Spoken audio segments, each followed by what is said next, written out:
How is my name's Christopher. I'm from Donegal. I've been in Dublin the last 13 years, and I recently became homeless within the last 7 weeks. And within them 7 weeks I've been in a tent, and I've only got help from the soup runs, as was said, and the people that volunteer to do it, and Merchants Quay. I feel the government have just let me down, me and my partner. We just feel like we've been forgot about. We're just not doing what they're meant to be doing, and in 2021 there's plenty of houses boarded up that don't need to be boarded up, and that's all I really have to say. I don't know what else to say, but I'm just shocked at the situation this country's going through.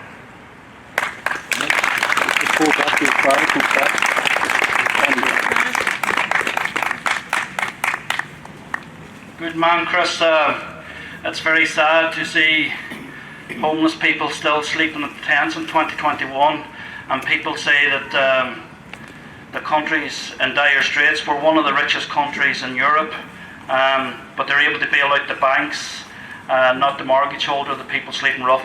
Our next speaker is a young girl that actually designed her leaflets and her posters, and she's living at home and she can't get on the property market. She's living with her parents. So say welcome to Lisa Haskins.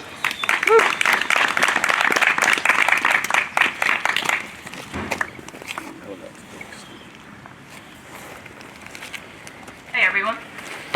I just want to begin by saying this affects us all. There's so many people who are just pointing at homelessness, but I don't think people actually understand how bad the problem has got.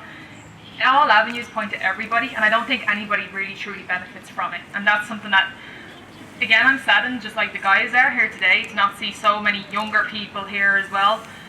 Just people in general. I think that they're not really understanding the scale of the problem. And I want to just kind of list out some facts that once I started to experience the problem myself, I started to kind of dive a bit deeper into what exactly was going on. I seen that first of all, 8,000 people are homeless in Ireland, and I want to make sure that it's very clear that we know of. Numbers have increased by 232% since July 2014, and to simplify, homelessness has more than doubled, particularly since Fine Gael and Fianna Fáil have been behind the wheel. These figures don't include people living in squats, sofa surfing, and all of the other things that go under the radar because we can't see these people as a number. And rents have and are expected to soar even further, as if the problem wasn't bad enough as it is right now. A couple or a single person would have to earn about 10,000 a month to rent in the capital, with average rents of €3,713. That's unaffordable even to a person like me, by the way, who's working in the tech industry. I find that just absolutely ridiculous. So I can't even imagine. My sister, Amanda Haskins, she's in a minimum wage job now, and I honestly feel bad when I complain, because I look at her and I think about her situation and how fucked up it must be for her, to be quite honest with you. It makes me feel like I shouldn't even be somebody who's even voicing this, considering how bad it is then for other people. But to buy a house in Dublin, a worker would need to earn 9 times the average wage, which is just as you know, it's just not possible. Our banks charge the highest mortgage rates of any country in the EU. And because of the housing costs in Dublin right now, Dublin has one of the longest average commute times in Europe. So just to bring it up again, this affects everybody. And here's one of my last points on this, because it really hits me harder in particular. As a 32-year-old woman working a well-paid job in the tech industry, trying to benefit from years of hard work and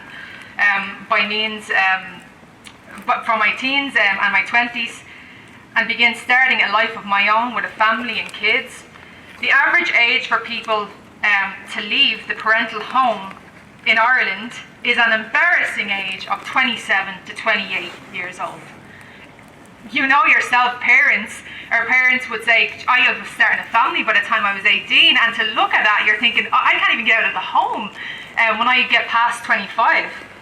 We're the first generation to be worse off than our parents. And I want to repeat that. We're the first generation in Ireland to be worse off than our parents. So I'm begging everybody to take this very seriously. If you don't think that it impacts you, look harder, because it impacts everybody. For those who are benefiting from the crisis, your children and future generations are going to suffer from your lack of action right now. And you can see by the numbers here today that there is a very big lack of action being taken right now. So look at the generations that are before you. Look at kids on the street. They're going to suffer as a result because you decided to sit back. Big tech companies, they think they're benefiting, but they'll also stop investing in this country if their employees are struggling to fucking live in it.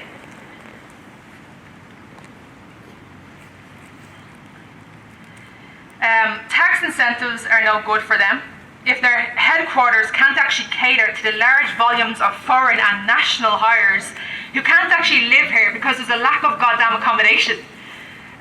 The current situation is affecting all of us, and all our roads lead back to our policies and the Constitution, which is not kept up with the change of our current generation. It's fallen behind, unfortunately. So please, just do whatever it is that you can do to assist with calling a snap election and vote for a complete overhaul. We need change. We need to elect a brand new government. And for those who fear change, I know it's scary, I get it. Change is always concerning for many people. But right now our country is in such a bad place that it will only continue to progressively get worse without change. So please, do take the risk. Previous generations unfortunately didn't, and demand that change. Demand that change in the voting booths, on your social platforms, through your connections on the streets. No one person is going to help us fix this problem. And I heard a lot of the guys talking about that today. You know, where are the homelessness? Where is everybody who's meant to be here? It's not going to just be one person that you need to rely on. Everybody has to get their feet on the ground and get out and march or speak or do bloody something. You know, we're not Superman. No, Superman doesn't exist. Our superpower is standing together in large numbers to take control completely of this situation. We're weaker when we're alone. Together, we can be superhuman. So everybody needs to group together, band together, speak to your families, speak to younger generations and talk to them about the problem, educate them. I don't think they understand the full breadth of what's happening here. And just get them to do whatever it is they can. Whatever it even is they're comfortable doing, just get them to do something. And that's all.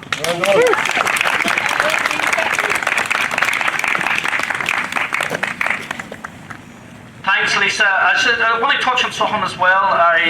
Over the last couple of weeks before we go on to the next speaker, just in case people out there have this myth. Philip Dwyer of the National Party is pumping out videos right, left and centre saying that the housing crisis is to blame for immigrants and refugees. Bullshit from a racist, and that's exactly what Philip Dwyer and the National Party are. Do not listen to the likes of the National Party, the Freedom Party, the Yellow Vest. The housing crisis is caused by government policies, not by migrants or refugees. And Philip, I'll say this to you, I know your address, I can come and have a chat with you if you want. Don't you dare put out on these platforms or any platforms that migrants and refugees, and I'll tell you one thing, I would swap the refugees and send the racists to wherever they want. So refugees are welcome here. I just want to hit on that because I seen a video last night that discussed me, the latest by Philip Dwyer and his so-called midget leader of the National Party. So our next speaker is a great woman who does a soup run. She also, when she's not doing soup run, she's delivering food to struggling families throughout all the communities. Tina McCabe from Everyone Matters Homeless Outreach.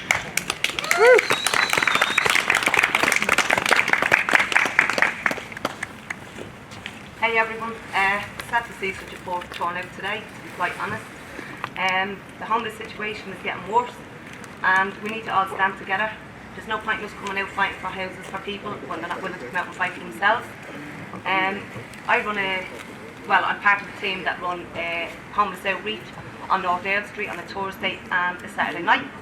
We provide food for the homeless, we provide sleeping bags, tents, toiletries, clothes, whatever essentials they need just to make that life a bit easier. Not that it does, but homelessness is not only about people that are in tents, it's also about people in emergency accommodations, people in hubs, hostels, people losing their houses to the vulture funds. It's unbelievable. It's not getting any better. In fact, it is worse than ever. As I said, we run a table on a Thursday and a Saturday night, and the amount of people that we help out, not only people living in tents, as I said, it's families from emergency accommodations looking to feed their children, kids coming to tables looking for hot food is sad. That's not normal, that's not right, that shouldn't be happening. As I said, what a poor turnout today, absolutely devastating, because there's no point in us fighting for everyone else when they're not willing to fight for themselves. We really need change, and we need everyone out there to stand behind us and make a difference. Thank you.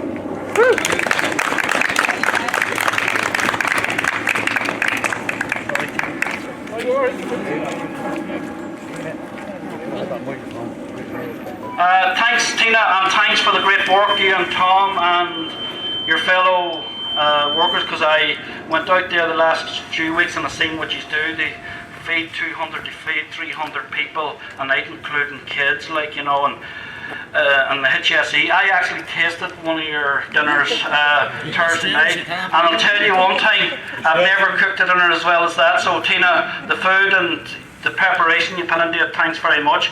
The next speaker is Samantha. Samantha's involved in our group, but when we come to the housing crisis, well, you have trouble with management companies and fees and how they act on people. So Samantha, if you want to come up and talk about that.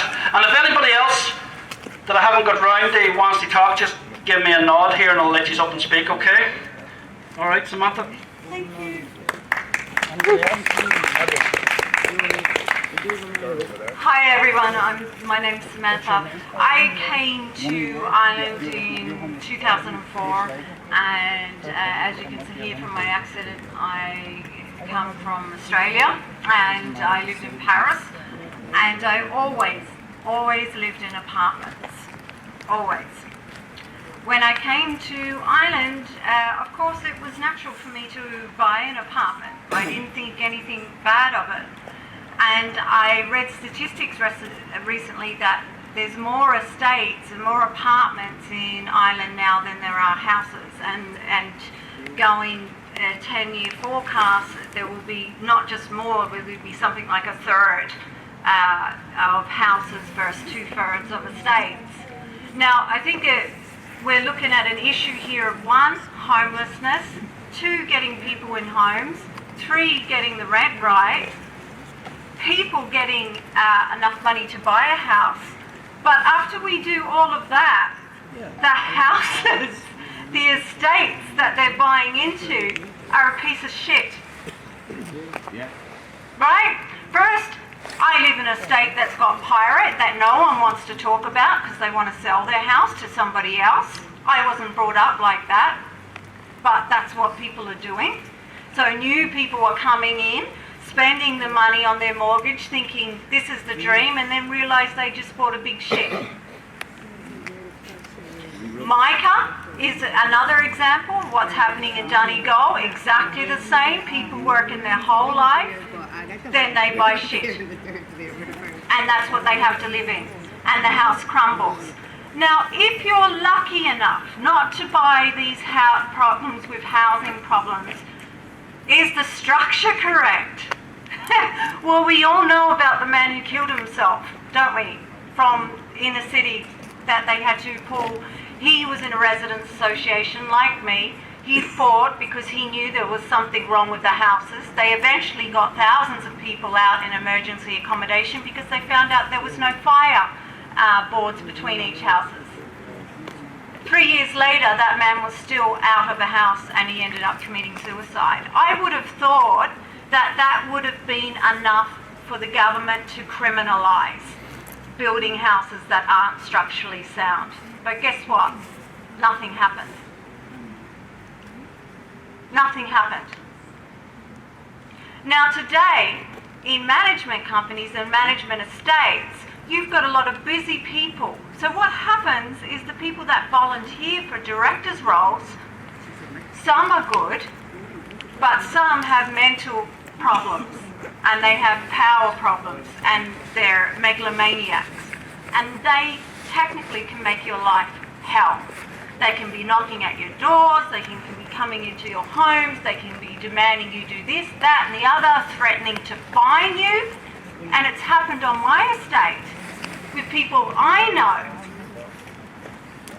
What do we do about that? The law says we go to the ODCE and complain. I've gone through that process. You know what the ODCE said to me? It's got nothing to do with us. What did I do next?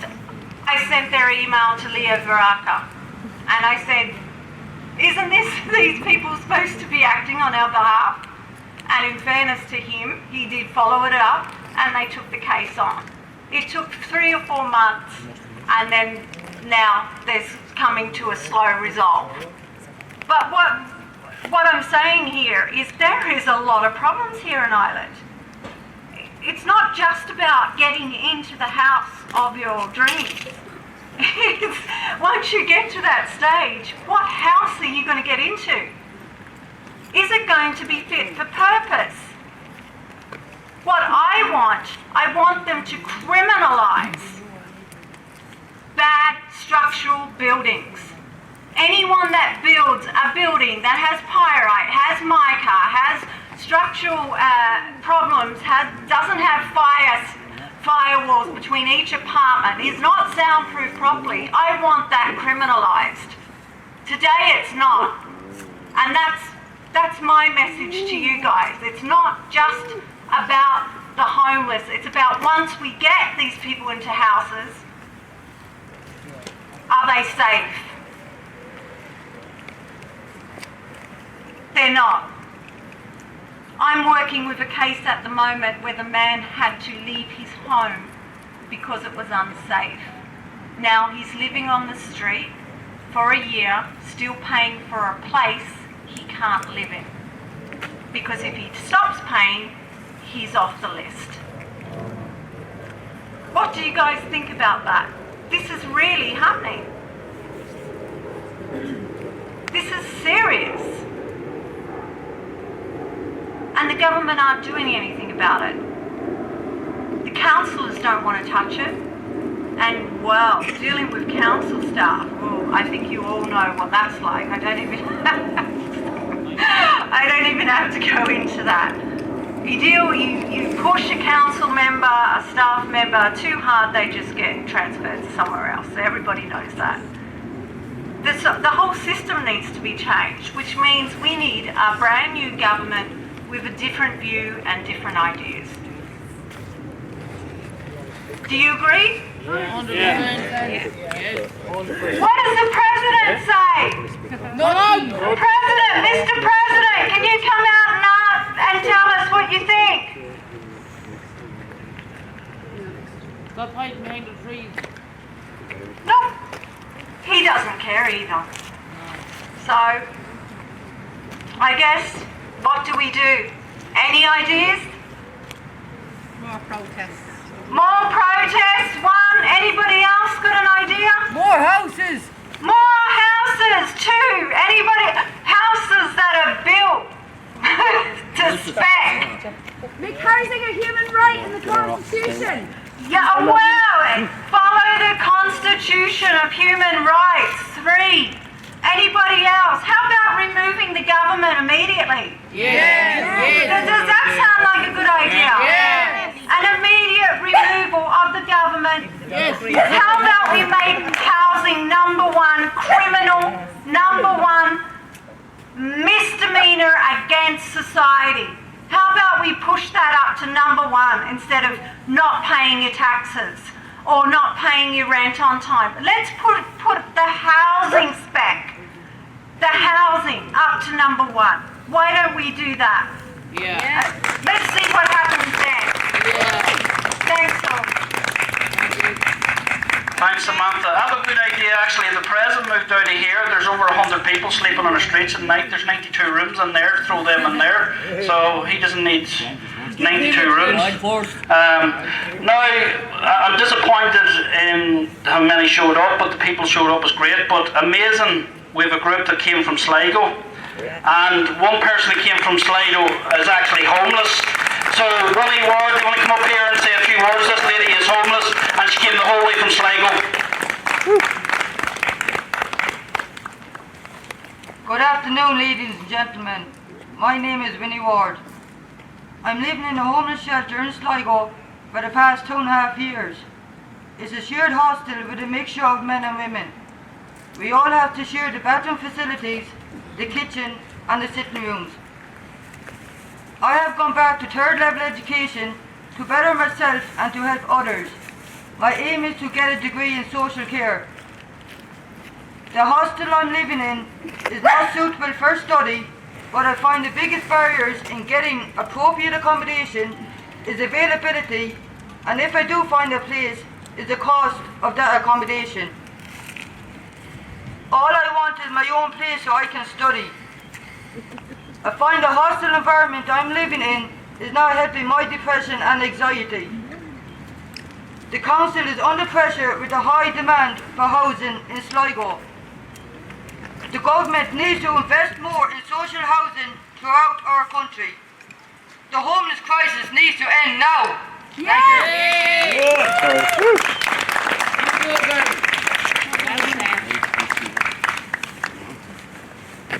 Thanks, Winnie.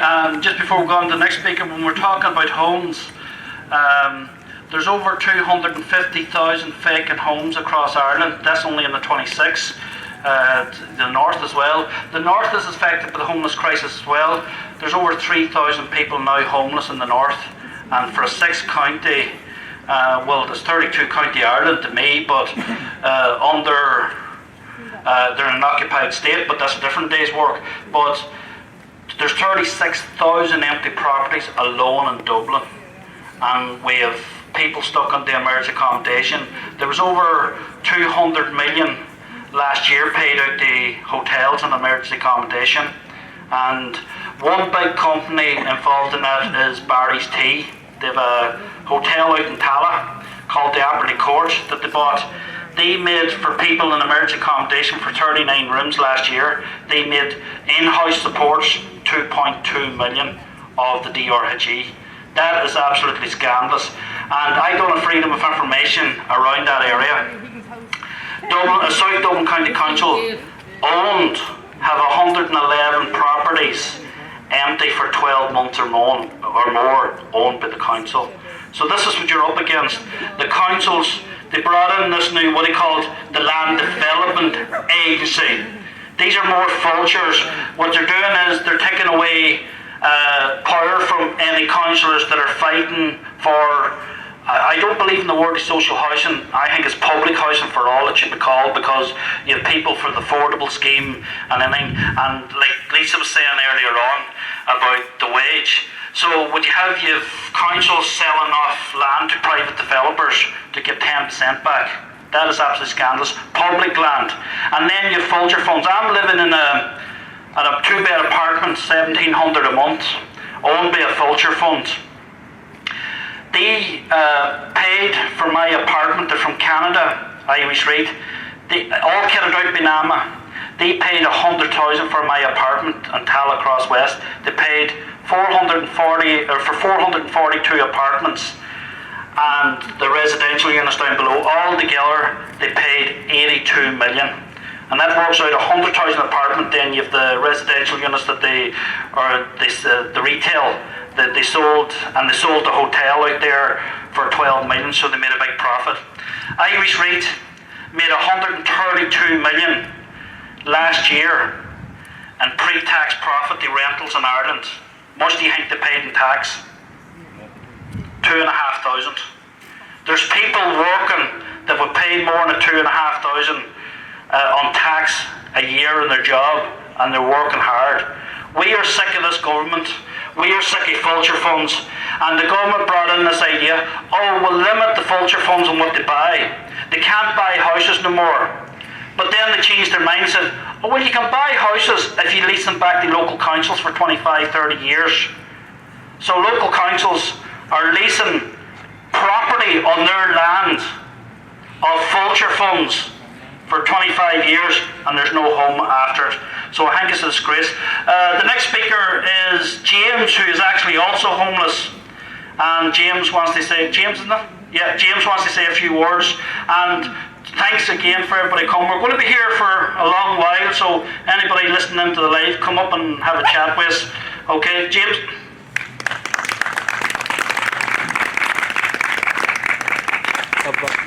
Hi, as you know, my name's Shane Carroll. I'm homeless since the beginning of May and in my 6th hostel at the moment. 6. And in between, I've been homeless on the streets. This man here is the only man that came up, Trevor Conlon, March for Justice. He provided me with tents, sleeping bags, food, everything. More than what the government will do for me. More than what the DRHE will do for me. More than what the council will do for me. At all. In these 6 hostels, I had to walk out or being put out. Being attacked at night point by 2 people, first night in the hostel, got robbed. Same hostel, week later, got mugged by lads, hand around my throat at night time. This is the situation we're in our hostels. They are not safe.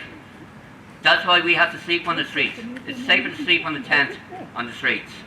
No one is getting help. We putting systems in place do not work. They're not fit for purpose. We need hostels according to people's needs. We need hostels. There's a lad that came into a hostel 2 weeks ago after doing 3 months and rehab, and in 2 days in the hostel he's back on every drug available. This is not right, and it should not happen to anybody. Thank you.